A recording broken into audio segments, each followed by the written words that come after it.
كيفك؟ الحمد لله. شو اسمك؟ أسيل. شو الوضع بالثلج عندكم اليوم؟ أنفقنا الصبح لقينا الخيمة مطمورة، دقينا على جيراننا من كل ما يفتحونا الخيمة. كانت مسكرة الخيمة بالثلج؟ كتير. ورحنا نلملم ناير وكرتون مشان نشغل الصوت. ليش معكم مازال؟ لا.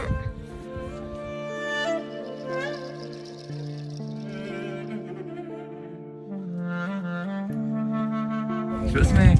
حنان. وانت؟ كنار. شو هلا فتى؟ ايه. الخيمة فيكم كمان كانت مطمورة بالثلج؟ ايه. مين فتح عليكم؟ جيران.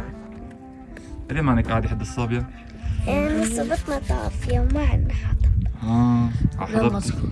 لا حطب ولا مازوت؟ ترى انتوا بدكم تسووا هلا؟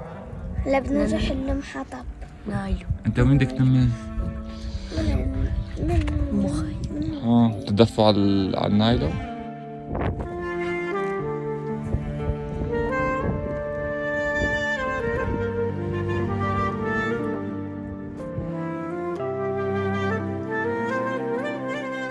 نحن بنتوجه لاخوتنا فاعلين الخير وين من كان يساعدوا هالنازحين. وضعنا بالمخيم حاليا صعب جدا جدا. قعدنا الصبح تفاجأنا بالثلج، معظم البوب مسكرة من كثافة الثلج. ساعدنا بعضنا ويسرنا أمورنا. كانت العام تطلع شوية نايل وشوية حطب من حوالي هالمخيم يشعلوا نار.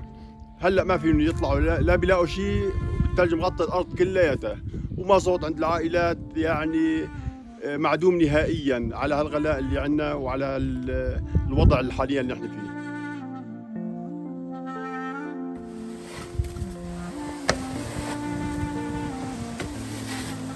شو احمد؟ كم مرة صرت تعمل خيمة؟ كثير.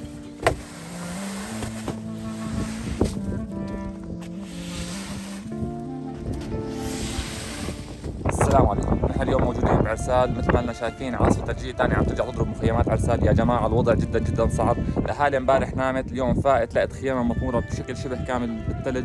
يا جماعة الوضع جدا جدا صعب. يلي بيقدر يكون عون وسند لأهل جوات هاي الخيام ففعلا ما يقصر. مثل ما أنت هلا قاعد ودفيان، تذكر إنه عندك أهل وإخوات جوات هاي الخيام، هن بحاجة لأنك تكون عون لهم. ساعدون، الله يجزيكم ألف خير يا رب.